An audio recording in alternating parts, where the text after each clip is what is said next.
ቻምፒዮንስ ሊግ ጨዋታዎችን እናንሳ። ትናንትና ምሽት በርከት ያሉ የአውሮፓ ቻምፒዮንስ ሊግ ጨዋታዎች ነበሩ። ቀደም ሲል በመግቢያችን እንዳነሳ ነው የአንዳንዶቹ ውጤት ያልተጠበቀ አይነት ነው። ትናንትና ፓፎስ ለምሳሌ ቪያሪያልን አሸንፏል። በዚህ ሰዓት በስፔን በጣም አስፈሪው ቡድን ቪያሪያል በጣም ድንቅ እግር ኳስ ነው የሚጫወተው። ብዙ ጨዋታዎችን እያሸነፈ እየተጓዘ አይተናል። ትናንትና ምሽት ግን በፓፎስ ከሜዳው ውጭ የተደረገ ጨዋታ ነው፣ ግን ተሸንፏል እና ይሄ ለፓፎስ ከታሪካዊ ድሎቻቸው መካከል እንደ አንዱ ተደርጎ የሚቆጠር ነው። የታሪካቸው የመጀመሪያ ድል ነው።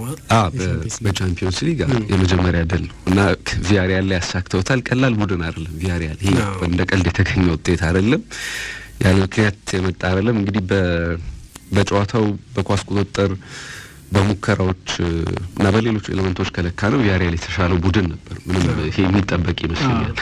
ግን ደግሞ አንዳንዴ በሎው ብሎክ ተጫውቶ እንዲህ አይነት ጀብድ ሰርቶ መውጣትም የሚያስቀር ይመስለኛል። ለምሳሌ በጨዋታው ላይ የፈጠሯቸውን እድሎች ካየን አንድ ግብ የሚሞላ እድል እንኳን አልፈጠሩም።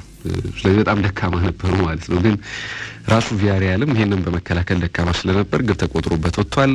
ቢያንስ ከ1.7 ገደማ ከዚህ እንግዲህ አንዱን ግብ ቢያንስ ማስቆጠር ነበረበት በፈጠረው እድል ቪያሪያል፣ ግን አልሆነም። ትላንትና ተሸንፎ ወጥቷል።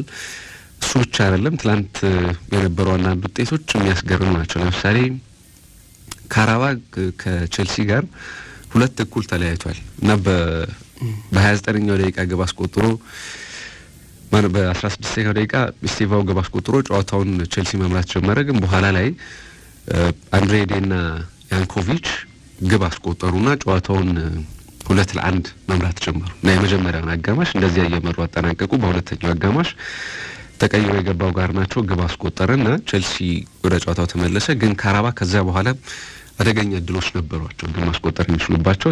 ቼልሲም በተመሳሳይ እድሎች ነበሩት፣ ግን ያ ሁሉ አልሆነም። እንግዲህ ትላንት ለምሳሌ ከዚህ ጨዋታ በፊት በተመሳሳይ ቼልሲና ካራባክ ተገናኝተው ያውቃሉ በደርሶ መልስ ጨዋታ እና በድምር ውጤት ቼልሲ 10-0 ነበር ያሸነፈው ከዚህ በፊት የነበረውን ግንኙነታቸውን እና እንዲህ አይነት ውጤት ያስመዘገበበትን ክለብ ትላንትና ግን ማሸነፍ አልቻለም።